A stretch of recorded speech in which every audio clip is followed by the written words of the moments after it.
Alright, we are on chapter 13 of To Kill a Mockingbird. "Put my bag in the front bedroom, Calpurnia," was the first thing Aunt Alexandria said. "Jean Louise, stop scratching your head," was the second thing she said. Calpurnia picked up Auntie's heavy suitcase and opened the door. "I'll take it," said Jem, and took it. I heard the suitcase hit the bedroom floor with a thump. The sound had a dull permanence about it. "Have you come for a visit, Auntie?" I asked. Aunt Alexandra's visits from the landing were rare, and she traveled in state. She owned a bright green square Buick and a black chauffeur, both kept in an unhealthy state of tidiness, but today they were nowhere to be seen. "Didn't your father tell you?" she asked. Jem and I shook our heads. Probably he forgot. "He's not in yet, is he?" "No, he doesn't usually get back till late afternoon," said Jem. "Well, your father and I decided it was time I came to stay with you for a while." For a while in Maycomb meant anything from 3 days to 30 years.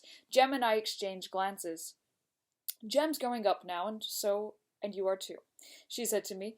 "We decided that it would be best for you to have some feminine influence. It won't be many years, Jean Louise, before you become interested in clothes and boys." I could have made several answers to this. Cal's a girl. It would be many years before I'd be interested in boys. I would never be interested in clothes. But I kept quiet. "What about Uncle Jimmy?" asked Jem. "Is he coming too?" "Oh no, he's staying at the landing. He'll keep the place going." The moment I said, "Won't you miss him?" I realized that this was not a tactful question. Uncle Jimmy present or Uncle Jimmy absent made not much difference. He never said anything. Aunt Alexandra ignored my question. I could think of nothing else to say to her. In fact, I could never think of anything to say to her, and I sat thinking of the past painful conversations between us. "How are you, Jean Louise?" "Fine, thank you, ma'am." "How are you?" "Very well. Very well, thank you." "What have you been doing with yourself?" "Nothing." "Don't you do anything?" "No." "Certainly you have friends." "Yes'm." "Well, what do you do? What do you all do?" "Nothing." It was plain that Auntie thought me dull in the extreme, because I once heard her tell Atticus that I was sluggish. There was a story behind all this, but I had no desire to extract it from her then. Today was Sunday, and Aunt Alexandra was positively irritable on the Lord's Day. I guess it was her Sunday corset. She was not fat, but solid, and she chose protective garments that drew up her bosom to giddy heights, pinched her waist, flared out her rear, and managed to suggest that Aunt Alexandra was once an hourglass figure. From any angle, it was formidable. The remainder of the afternoon went by in a gentle gloom that descends when relatives appear, but was dispelled when we heard a car turn in the driveway. It was Atticus, home from Montgomery. Jem, forgetting his dignity, ran with me to meet him. Jem seized his briefcase and bag. I jumped into his arms, felt his vague, dry kiss, and said, "Did you bring me a book? Did you know Auntie's here?" Atticus answered both questions in the affirmative. "How'd you like for her to come live with us?" I said I would like it very much, which was a lie, but one must lie under certain circumstances, and at all times, when one can't do anything about them. "We felt it was time you children needed—" "Well, it's like this, Scout," Atticus said. "Your aunt's doing me a favor, as well as you all. I can't stay here all day with you, and the summer's going to be a hot one." "Yes, sir," I said, not understanding a word he said. I had an idea, however, that Aunt Alexandra's appearance on the scene was not so much Atticus's doing as hers. Auntie had a way of declaring what is best for the family, and I suppose her coming to live with us was in that category. Maycomb welcomed her.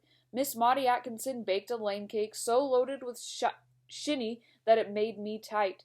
Miss Stephanie Crawford had long visits with Aunt Alexandra, consisting mostly of Miss Stephanie shaking her head and saying, Miss Rachel next door had Auntie over for coffee in the afternoons, and Mr. Nathan Radley went so far as to come up in the front yard and say he was glad to see her. When she settled in with us and life resumed its daily pace, Aunt Alexandra seemed as if she'd always lived with us. Her missionary society refreshments added to her reputation as a hostess. She did not permit Calpurnia to make the delicacies required to sustain the society, though. Long reports on Rice Christmas. She joined and became secretary of Maycomb Ammunices Club. To all parties present and participating in life of the county, Aunt Alexandra was one of the last of her kind. She had riverboat boarding school manners. Let any moral come along and she would uphold it. She was born in the objective case. She was an incurable gossip. When Aunt Alexandra went to school, self-doubt could not be found in any textbook, so she knew not its meaning. She was never bored, and given the slightest chance, she would exercise her royal prerogative. She would arrange, advise, caution, and warn. She never let a chance escape her to point out the shortcomings of other tribal groups to the greater glory of our own, a habit that amused Jem rather than annoyed him. Auntie better watch how she talks. Scratch most folks in Maycomb, and they're kin to us. Okay, so this is going to go on a little bit in this chapter. Aunt Alexandra likes to say that the Finches are the best family in all of Maycomb, so superior and awesome, while the rest of the families in Maycomb they have embarrassing secrets that she likes to talk about. So she's a gossip. And that's what it means by she likes to point out shortcomings in other tribal groups. She likes to make fun of other families. Aunt Alexandra, in underlining the moral of young Sam Merriweather's suicide, said it was caused by a morbid streak in the family. Let a 16-year-old girl giggle in the choir, and Auntie would say, "It just goes to show you how all the Penfield women are flighty." Everybody in Maycomb, it seemed, had a streak, a drinking streak, a gambling streak, a mean streak, a funny streak. Once, when Auntie assured us that Miss Stephanie Crawford's tendency to mind other people's business was hereditary, Atticus said, "Sister, when you stop to think about it, our generation's practicality, the first in the Finch family not to marry its cousins. Would you say the Finches have an incestuous streak?" Auntie said no, that's where we got our small hands and feet. Alright, so Atticus mentions, as we knew from the first chapter, that their family has a cousin marrying habit.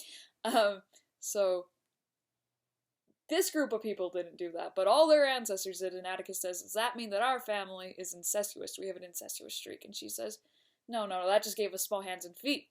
So all the other families have bad things, but their bad thing is really a positive. Okay. I never understood her preoccupation with heredity. Somewhere, I had received the impression that fine folks were people who did the best they could with the sense that they had, but Aunt Alexandra was of the opinion, obliquely expressed, that the longer a family had been squatting on one patch of land, the finer it was. "That makes the Ewells fine folks, then," said Jem. The tribe of which Burris Ewell and his brethren consisted had lived on the same plot of earth behind Maycomb Dump, and had thrived on county welfare money for 3 generations. Aunt Alexandra's theory had something behind it, though. Maycomb was an ancient town. It was 20 miles east of Finch's Landing, awkwardly inland for such an old town, but Maycomb would have been closer to the river had it not been for the nimble-wittedness of one of Sinkfield, who in the dawn of history operated an inn where 2 pig trails met, the only tavern in the territory. Sinkfield, no patriot, served and supplied ammunition to Indians and settlers alike, neither knowing or caring whether he was a part of the Alabama Territory or the Creek Nation, so long as business was good. Business was excellent when Governor William Wyatt Bibb, with a view to promoting the newly created county's domestic tranquility, dispatched a team of surveyors to locate its exact center and there establish its seat of government. The surveyors, Sinkfield's guests, told their host that he was in the territorial confines of Maycomb County and showed him the probable spot where the county seat would be built. Had not Sinkfield made a bold stroke to preserve his holdings, Maycomb would have sat in the middle of Winston Swamp, a place totally devoid of interest.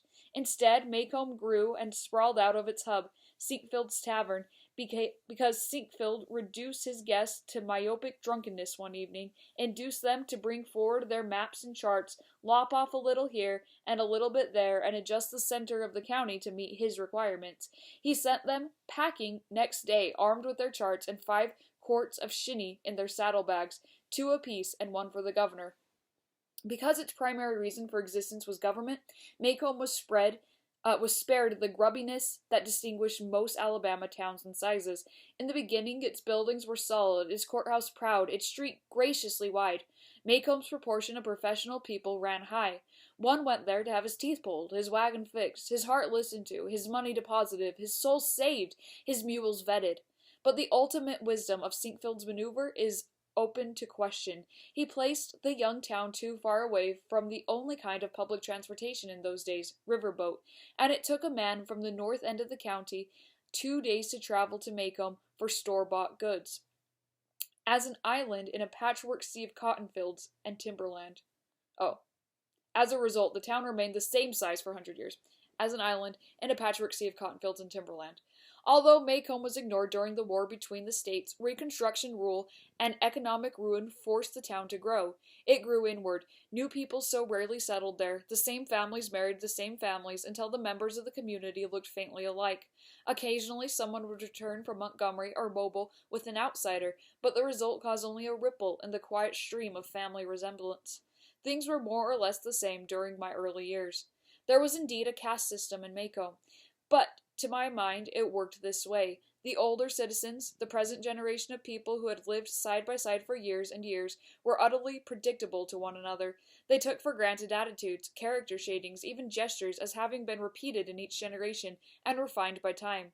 Thus, the dicta, no Crawford minds his own business, every third Merriweather is morbid, the truth is not in the Delafields, all Bufords walk like that, were simply guides to daily living. Never take a check from Delafield without discreet call to the bank. Miss Maudie Atkinson's shoulder stoops because she was a Buford. If Mrs. Grace Merriweather sips gin out of Lydia E. Pinkham's bottles, it's nothing unusual. Her mother did the same. Aunt Alexandra fitted into the world of Macomb like a hand into a glove, but never into the world of Jem and me.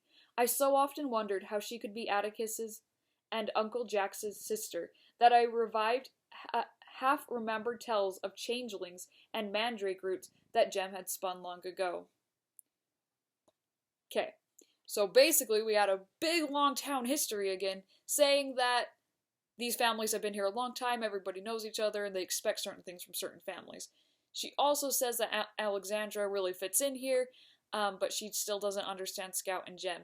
When she says she remembers Jem's stories about changelings, it's a legend wherein a human baby would be replaced with a fairy baby, and the fairy baby would be annoying and evil. And so she says that's what Aunt Alexandra is. She can't actually be my aunt. But it's a joke. Okay.